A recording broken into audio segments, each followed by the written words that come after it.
Hello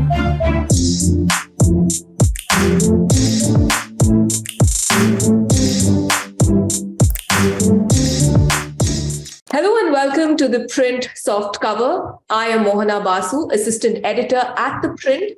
And with us today, we have Smriti Parsheera. She is a lawyer and public policy researcher, and her work surrounds the issues of technology and society, the intersection of the technology and society.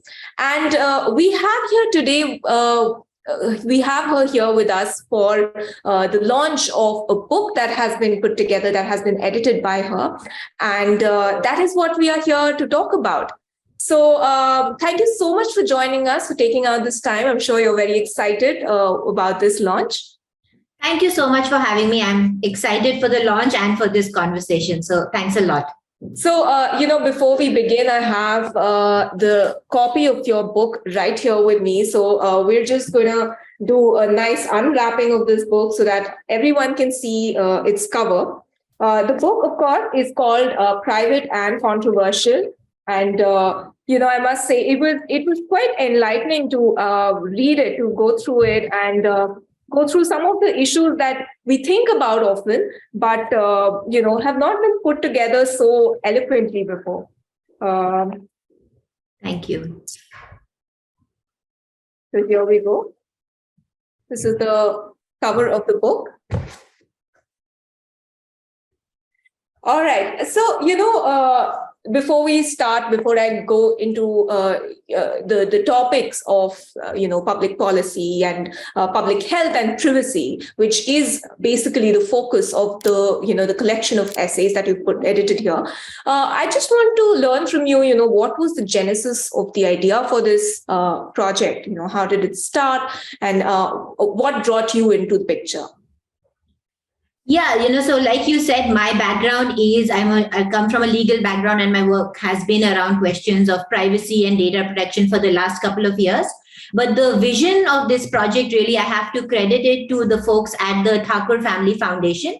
It's a grant-making body, and they are the ones who thought about the need for this conversation between these two disciplines of public health and privacy to take place. And their work is primarily in the domain of public health, and they give a lot of grants around public health research, civil rights and civil liberties. And they reached out to me in the middle of the pandemic saying that, because of Arogya Setu, because of this whole conversation around public health now in India and the response to the pandemic, privacy issues have come to the forefront, and we need to, kind of bring together a group of experts who might be able to engage in this conversation. So that was really the genesis of the book. And pursuant to that, I got into a contract with them, and we spent the next couple of months trying to identify, the right voices to bring in these different perspectives, cutting across different domains, because actually both privacy and public health have very well developed disciplines and researchers working in them independently, but that intersection really doesn't happen often enough. So the idea of the book project was to bring these voices together,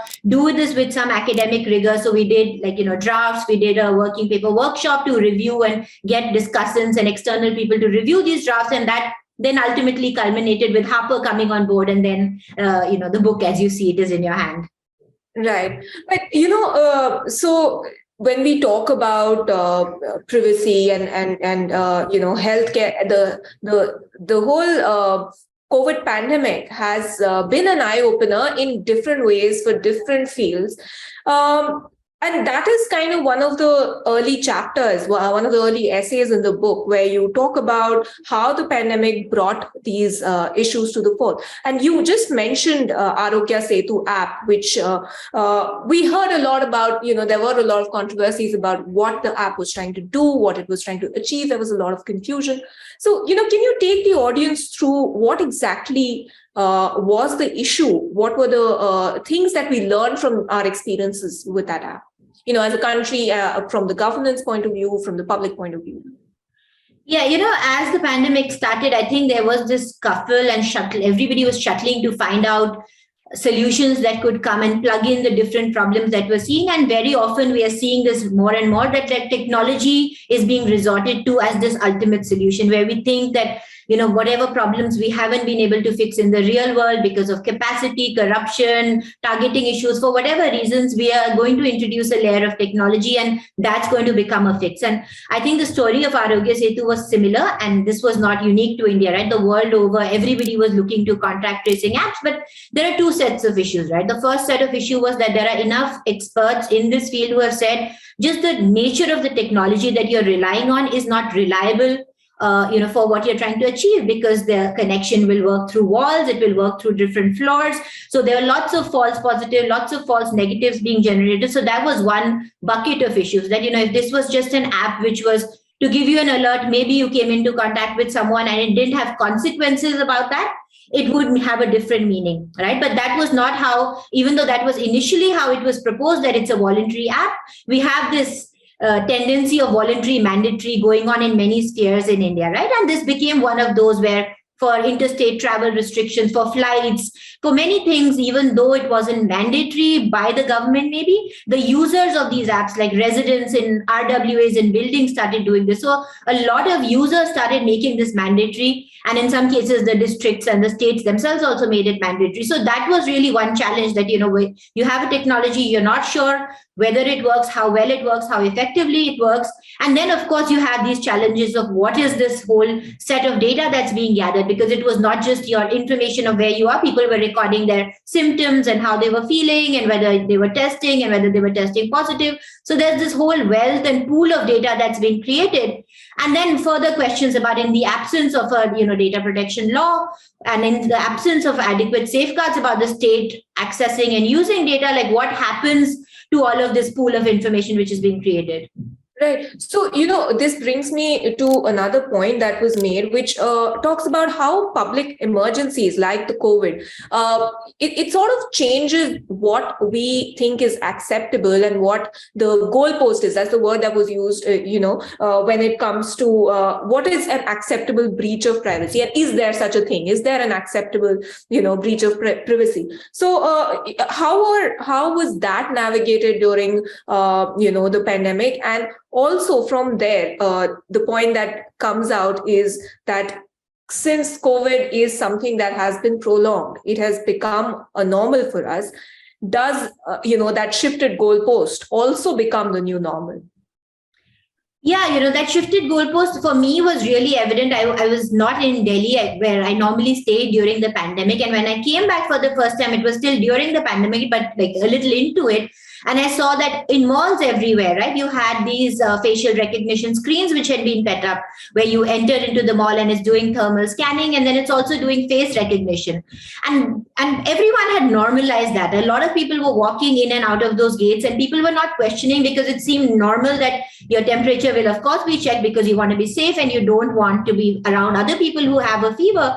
But there's all this other data which is being recorded in the process, and people are uncritical of it because of the narrative that this is ultimately to enhance your safety and it's for your own protection and security. And I think because in COVID people witnessed so much suffering, they saw so much of what was possible because of the exposure to the virus, that tendency to accept a level of intrusion into your activities, into your data, I think that became a little more acceptable, got a little more ingrained. And the long tail of the consequence of that is going to be, we already have projects for facial recognition, for instance, in airports, right? So for a lot of testing, which was planned in the pre-COVID time as things which people were pushing back on, people were not comfortable with, now with the narrative of safety, convenience, distance, contactless, all of this has become like, so much more acceptable. Even workplace surveillance, like a lot of people shifted to working from home, and people seem to be taking the chance that, okay, now I'm working from home. Of course, my employer wants to keep some kinds of tabs on me. So I'm okay with some level of intrusion into checking my monitor activities. How often am I sitting? And a lot of people, seem to be okay making that trade-off. And in all fairness, I mean, that is the point of privacy that you have. It doesn't mean that everything is blocked and no one can access anything. It means you have the autonomy to make those decisions, as long as they are informed decisions and what is happening in the larger scheme of things. But I think this contactless thing from COVID has pushed, more and more use of technology and made it more acceptable to a lot of people. Yeah, you bring out a very important point, which is informed consent, and how are people really informed in the country where we are not. Our country is not made of people like you and me, or perhaps the people who have access to internet or who understand the concept of privacy. I mean, anyway, in India, it's a very difficult concept for us to wrap our heads around. We're always into other people's business, but in a country like ours, how does this awareness come about? How do we make it a thing where people understand what is a breach of privacy and what is okay and what is not okay?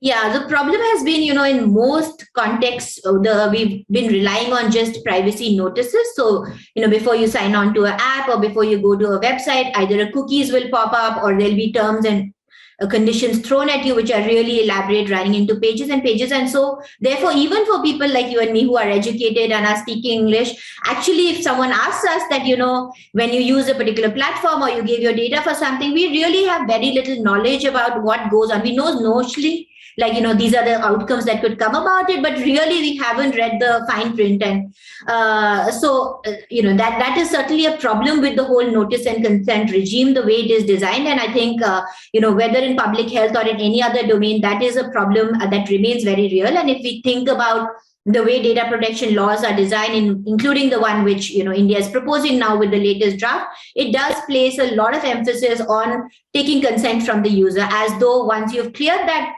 channel, you can go ahead and do pretty much any kind of processing. But the reality of it is that there are a lot of behavioral limitations, structural limitations, which really limit the way a user understands and gives their consent. And there are multiple things people have tried to test, like behavioral solutions, whether you give the information in certain bits versus bulk of information. That may be one way to do it, or to give it at the right point of time, at the point when you are actually going to make a decision about how that data will be employed, as opposed to at the beginning before you use the service. So there are all of these models being tested, whether you can have color coded schemes to say something takes a lot of data versus less data. But this is all at the experiment stage, and where we are today, mostly in India, it is still about that I agree kind of thing as the basis for notice and consent. Right. And another important point here is that, the data that is supposed are being collected by the state, all the decisions that whether or not that should be made public, whether there is the first essay that you have co-authored with the retired Justice B.M. Krishna. But that makes a point where it talks about how courts are very easily accepting the state's ability to access this data. So wherever there is a controversy about whether this set of data should be available to the state, the court is taking the government's side very easily. Not so how who takes responsibility for this? Because you as a researcher are working on these various methods, but ultimately it's not it's not always you who gets to make these decisions. Yeah, absolutely. Like, thinking about courts, the first thing that comes to mind is the Puttaswamy right to privacy decision, which of course is phenomenal, really, really important. And every kind of intrusion in the public health sphere and beyond into the right of privacy is now going to be judged against that. But the reality of it is that there is so much happening, so many activities, so much data gathering. You cannot keep relying on a constitutional court and going up to that level. And even when it goes to that level, as you rightly said, it very often happens that the courts take what the state say at face value, right? So if they say, we don't intend to do this, we don't plan to do this, it's not the design to do this, we will exercise caution while exercising access to this data, very often courts will take that at face value without going into the layers of further checks about what are your exact institutional mechanisms, like is this really happening in practice, right? That gap between what is said in the text of the law, what is said in affidavits in courts versus what is really happening on the ground. And I think that's where the privacy challenge remains, and it will continue to remain as long as we keep relying on courts as the only doorstep you can go to. And, therefore that need for a robust law, which will have a strong regulator, which will have enforcement capabilities. But unfortunately, we are not there yet, either in terms of having a law or in terms of a draft, which will take us towards that law.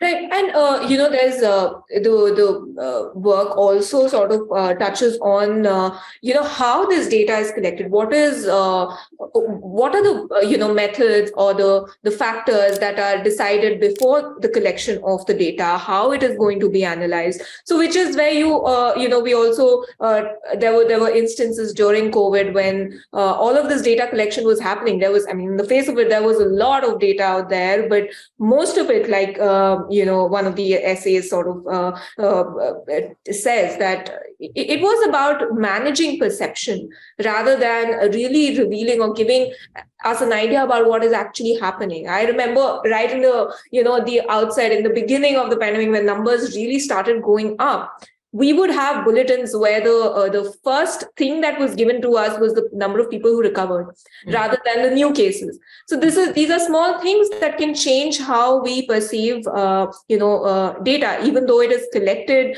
The method may be right, but the way it is presented may change. So how do you see this changing, or just tell us more about what you think can be done in this case, because this will always happen, right? Again, whoever has data, whoever controls the narrative, is going to present the data in their own way.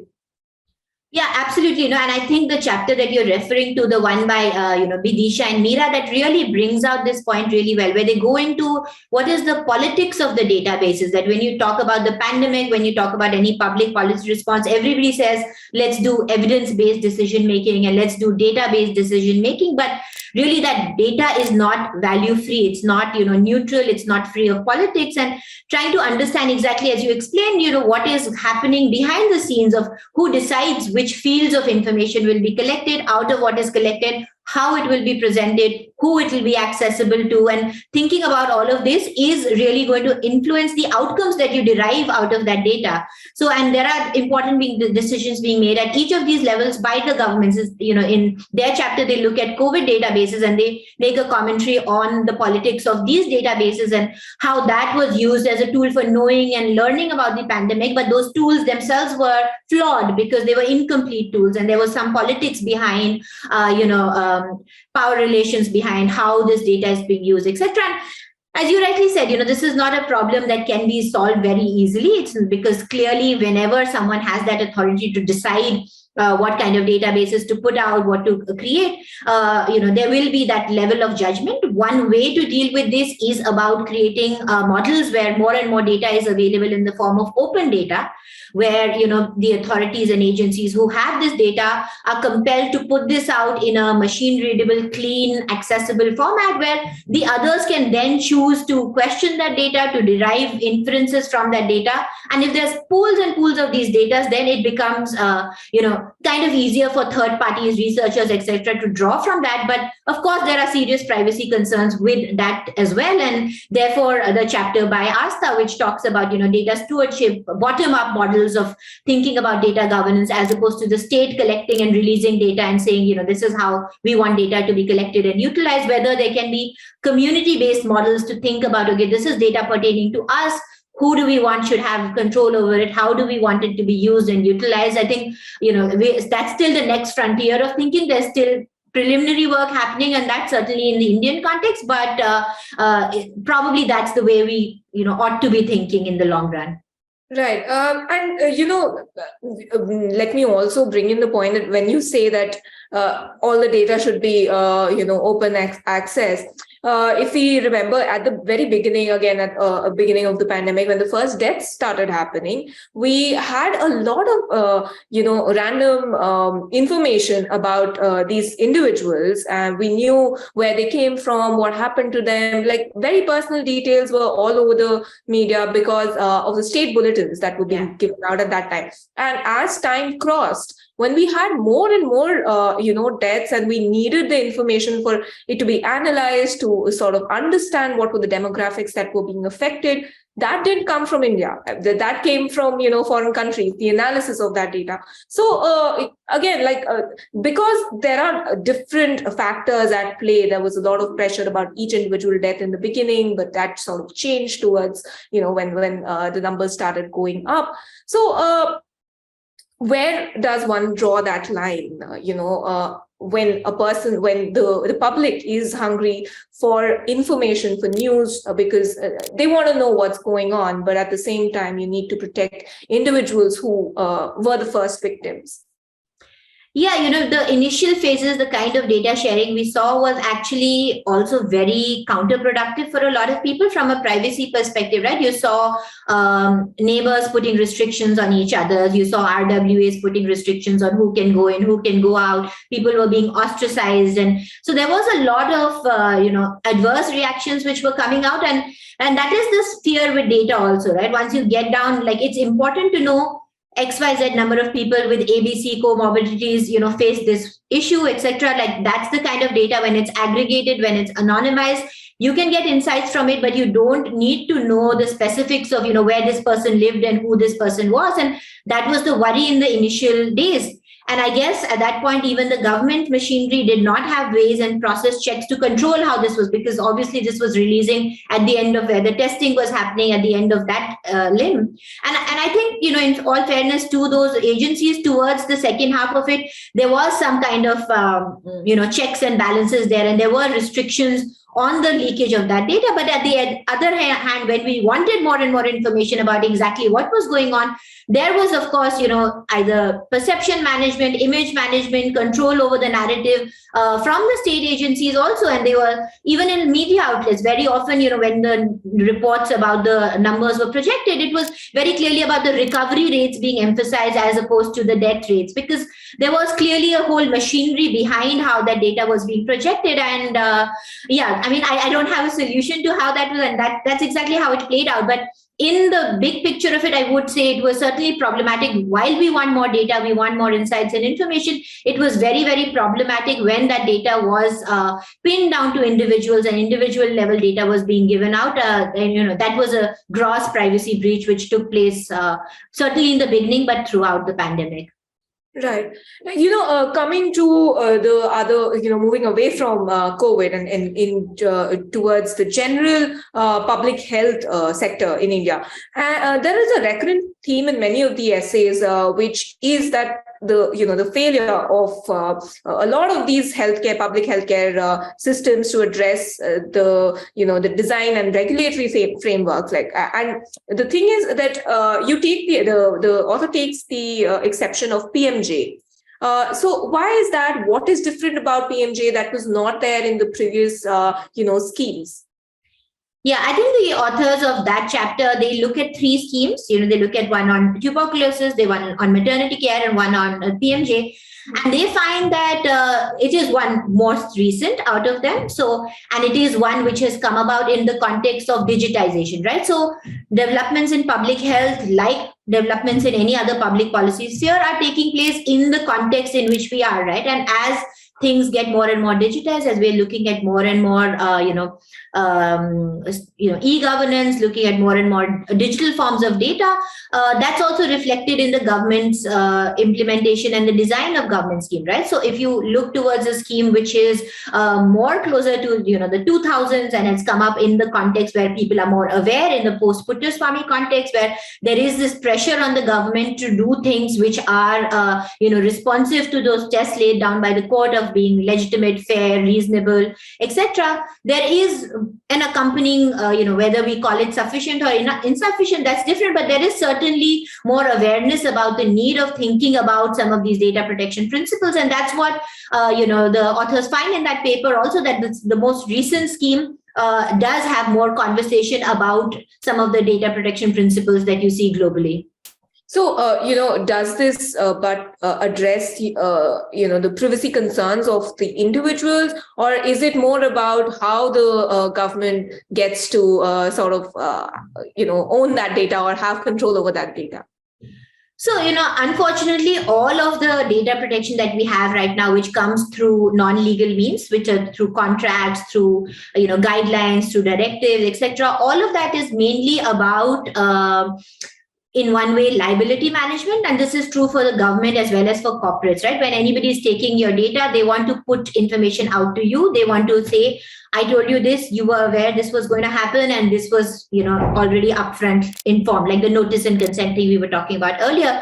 And a lot of the information, both in privacy policies in public companies as private companies, as well as in the public sphere, around these schemes, is designed around that. Because when you actually think about questions of enforcement, that as an individual, if I feel that either the government or a private entity has used my data in a manner which I feel is not in line with these policies, short of going to the courts, or in the case of the government going to, a constitutional challenge, I really don't have readily accessible remedies, right? So very often we create these legal frameworks, we create these structures, but we don't go down to the next level of saying, okay, when you have a problem, exactly how will this roll out, and exactly how will you be able to articulate that, I had a problem with the way my data was treated, etc.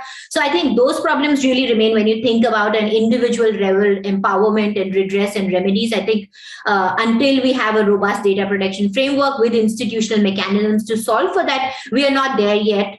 But there is an awareness, at least at the end of the state, that these are serious issues, and they will be called up to task if they're not somehow addressed when you talk about mass data gathering. Right.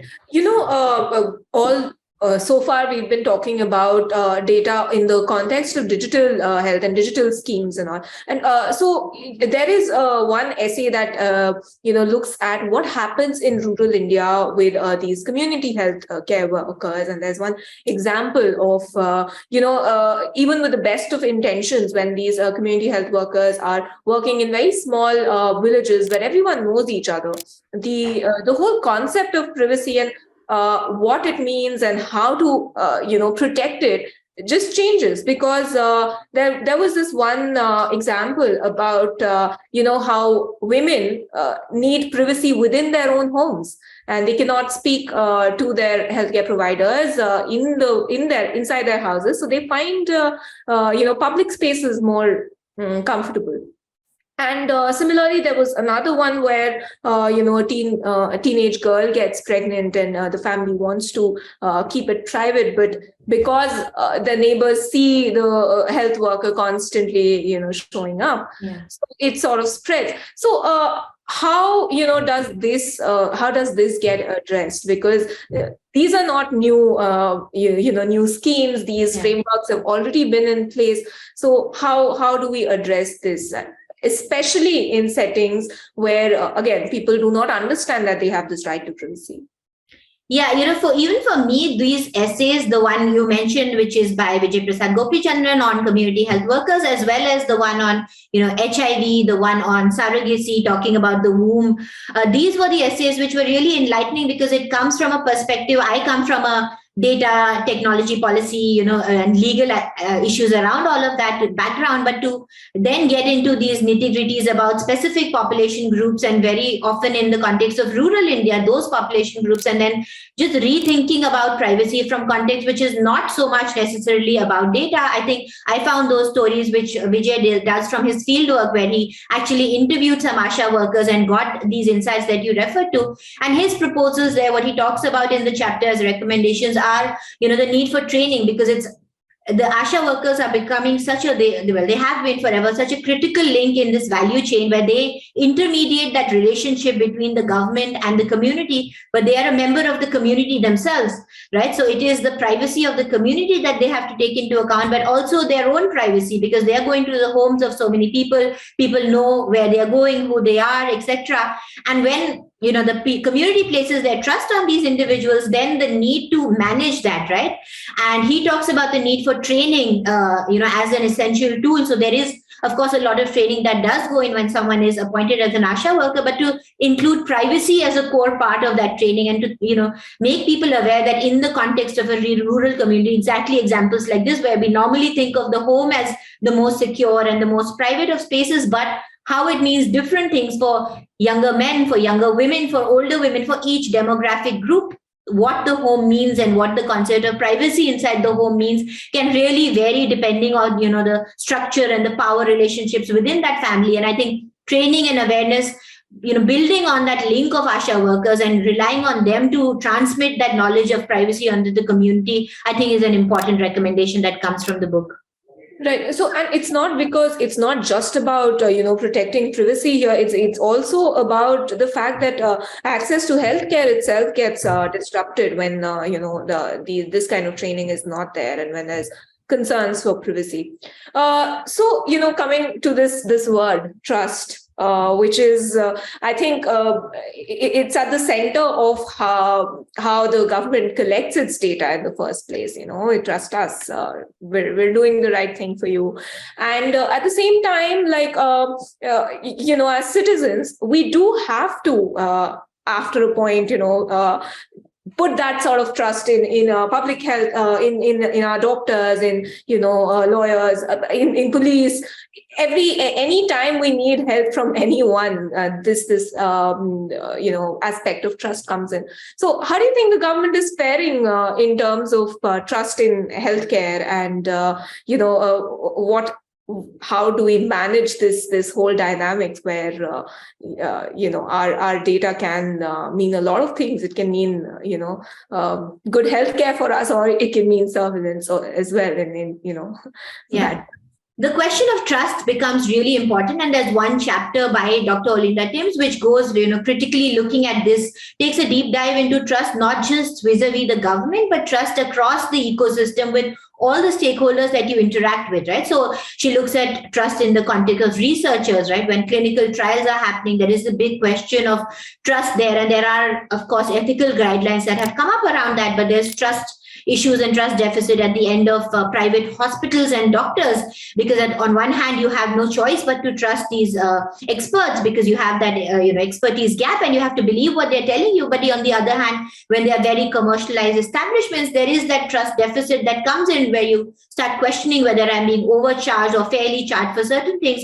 And that same logic extends to the state establishment also, because there are these numerous schemes from the government which deal with different aspects of public health. And here I just want to clarify, because we've been speaking at length about healthcare and health services, that the concept of public health is actually much beyond that. And not all of this would be in one ministry, right? So it's much beyond health and family welfare. It could be about child nutrition. It could be about maternity care. It could be about sanitation. All of these things which prevent adverse health outcomes and make a population healthy are all part of public health. And you can imagine the number of institutions within the state, which play a role in different parts of this and have a role to play, so that the number of agencies you need to trust therefore becomes larger and larger.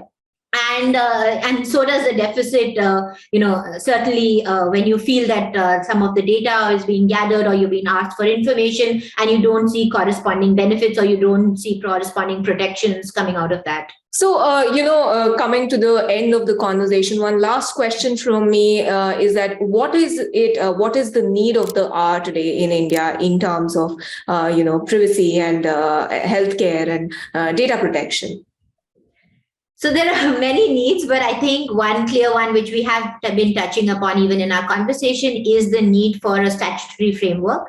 So we cannot keep relying on the courts to, just provide us relief from intrusions into the right to privacy. We need a robust legal framework. We have been having conversations about this, starting from the Justice Sri Krishna Committee. A bill was proposed. Now there's a new version of a bill which is on the table. But if we look at the draft of the bill, really in terms of robust privacy protection, it's weak in many ways. So it's a bill which is the industry is fairly happy about it. So you can imagine it's lower on compliance than previous versions of the draft have been. There are broad scope for state exemptions. And there's a weaker authority that's being created. It's not even an authority. A data protection board will be created, which will largely do just compliance related monitoring. So there is, the need for a data protection law, but at the same time, I say that what we seem to have right now is weak in that sense. And that's generic, not specific to public health, although obviously public health will benefit from, having a data protection law. Other than that, when we have digitization initiatives like we have under the digital mission, which is going on, when we create frameworks like the digital health ID, one of the chapters deals with this, right? When we just talking about the benefits of data and how having data is going to benefit us and it's going to bring about great public good, you need to really break that down. So, the people proposing these solutions need to break it down, saying how and which kind of data will solve which kind of problem, as opposed to these generic statements about the benefit of data, which we all recognize. But if you want to do something intrusive with the personal data of individuals, that has to come with certain responsibility in terms of really identifying how specifically you will anonymize that data, or what insights you will draw from that data, how will you protect it, and what use cases will it be put to really justify that actual or potential intrusion into the right to privacy. So I think both in the public health domain as well as in the broader data protection and privacy domain, we need to be seeing these conversations and reform. Right. Thank you so much, Smriti, for speaking with us. I'll urge our viewers to once again go out and get yourselves a copy of Private and Controversial to get more detailed insights and, to learn more about the essays that unfortunately I could not touch on. Again, thank you for joining us. To our viewers, do hit the subscribe button if you think that we're doing good work and would like to continue to receive updates from us. Do follow us on social media for the latest news updates, and consider paying for a subscription to ThePrint so that we can continue to bring good work for you. Thank you, Smriti, once again for joining us, and all the best with the launch. Thank you. Thank you so much for the opportunity, and bye.